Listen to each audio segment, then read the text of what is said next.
What's going on, guys, and welcome back to another video. Now, in today's video I'm going to be addressing my top tips as to why I think that you guys should learn how to defend yourself. Self-defense is so important, especially when there are so many things that could potentially happen to you. There are lots of opportunists out there, and unfortunately sometimes people become victims. And in this video I'm going to address my top reasons as to why you should not be the victim. So let's roll the video and let's get straight into it.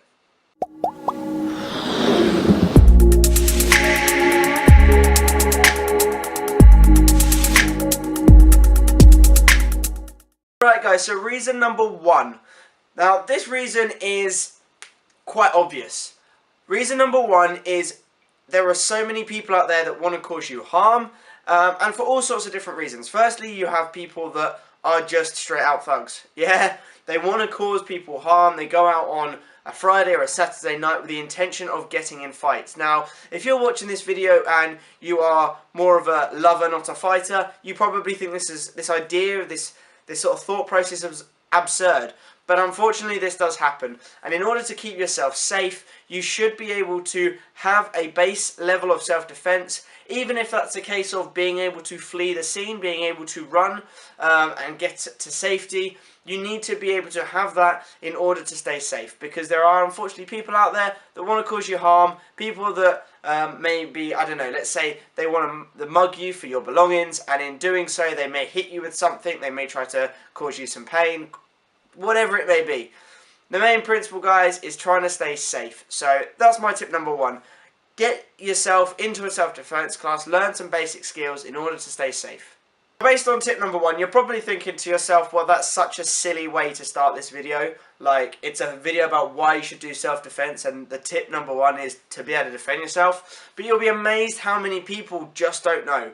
And being in a position where I have, not so long ago, not really known how to defend myself, it's only been in the last 10 years that I've really done martial arts and looked into self-defense, that I now realise how little I understood and how little I knew. And actually, if someone had tried to sort of assault me or tried to mug me before I did anything, I would have very little chance of being able to defend myself. Even if I was able to swing a punch, the effect that that punch would have would probably not have actually done much to that person in comparison to what I now know. So being able to look at life and look at self-defense through the eyes of a martial artist now has definitely done me wonders, which is why that was my number one tip. Tip number two, guys, is self-confidence. Now, this tip has sort of is a double edge. It has two sort of things, parts to it. The first thing is just being confident in yourself. Okay, when you know how to defend yourself, when you know how to sort of stand up for yourself, it's incredibly liberating. Alright, if you're the kind of person that gets a little bit nervous going into sort of like public places, or if you're nervous going out with friends because you're worried about what might happen to you, you know, it's definitely good, and you feel yourself with confidence when you are comfortable that you can defend yourself if the opportunity was to come where you needed to. And when I talk about self-defense, I'm not just talking about the physical act of fighting someone or having to stop someone from attacking you. Self-defense comes from that first understanding of something might kick off, I need to get out of here. So being able to read people, being able to read the environment you're in is incredibly liberating. Now, the reason I say this is a bit of a double-edged sword is because sometimes that goes a bit too far, and when people have this sort of base knowledge of how to defend themselves, they become a little bit cocky perhaps, and that is dangerous because, you know, if you feel as though you're bulletproof because you've been to one self-defense session or you are a yellow belt in a certain martial art, then you can find that you are putting yourself in danger unnecessarily. From my experience, most martial artists, most people that know how to defend themselves actively avoid those kind of situations, knowing that there is danger ahead. So it's a bit of a double-edged sword, but confidence is definitely a big thing. The next thing, guys, is most definitely fitness. So this is tip number three, why you should be able to learn self-defense. It's fitness, understanding your body. Okay, now, as a martial artist, I obviously do Japanese Jiu-Jitsu. If you didn't know about that, that's what I do. And I have actually done a video on martial arts, so I will link that video in the description, so go and check it out. But fitness is an essential part of staying safe, and the reason being is because the first tip that pretty much every martial artist will teach you and every self-defense class will teach you is if there is danger, get yourself out of there. Now, if you can't run, if you are physically unable to move and to be quick off the line, then you're going to struggle more so than someone that is. To put this into perspective, let's say you, I don't know, walk into somebody's garden and there's an angry dog there. If you aren't fit enough to run and jump over the fence, you might get bitten by that dog.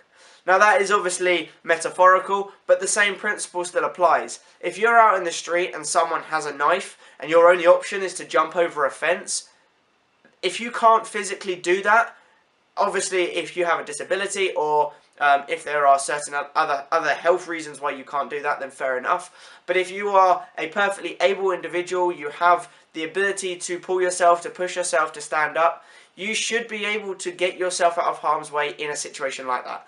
So being able to do self-defense, being able to, even if that is in the form of doing a martial art, you will build up a sense of a sort of a set level of fitness that should hopefully enable you to flee a scene if you have to. So fitness is definitely on the cards.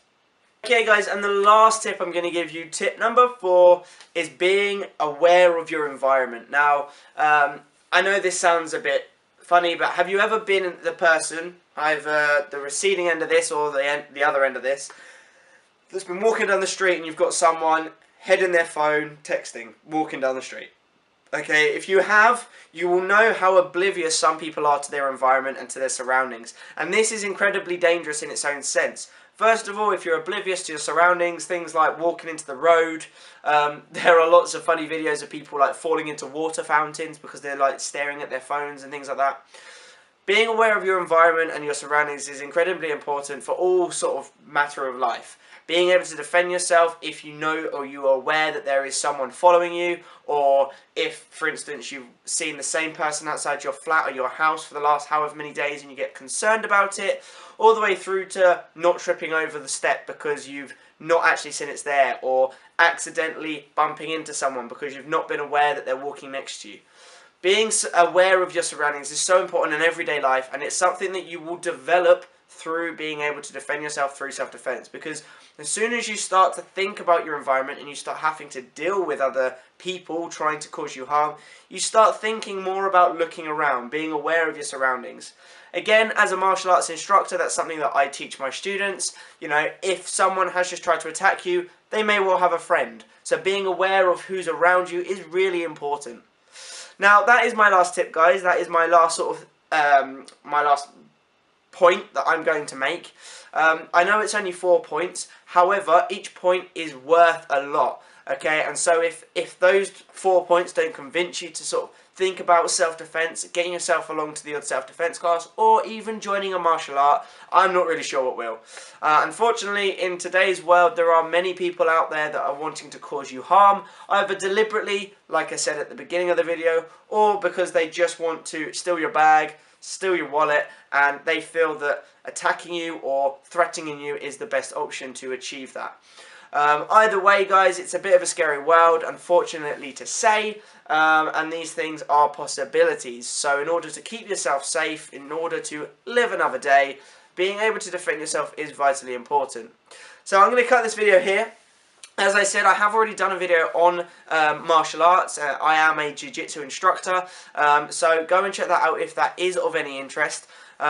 Ultimately, though, there are all sorts of martial arts, from kickboxing, jiu-jitsu, taekwondo, all sorts of different things. Plus, there are more focused self-defense classes that you can get yourself along to. So have a look in your local area and see if there's anything available. So I'm going to end this video here, guys. I hope you've enjoyed it. I hope you've taken something away from it. If you have any ideas or any comments about self-defense, if you have any experiences yourself, please leave a comment down below and I'll get back to you, and hopefully we can have a conversation about this. If you enjoyed this video and you felt like it has made you think twice about yourself and about your ability to defend yourself, leave this video a like. And as always, if you enjoyed this video, please subscribe. Right, I'm going to start talking. Have a good one, guys, and until next time, goodbye. See ya.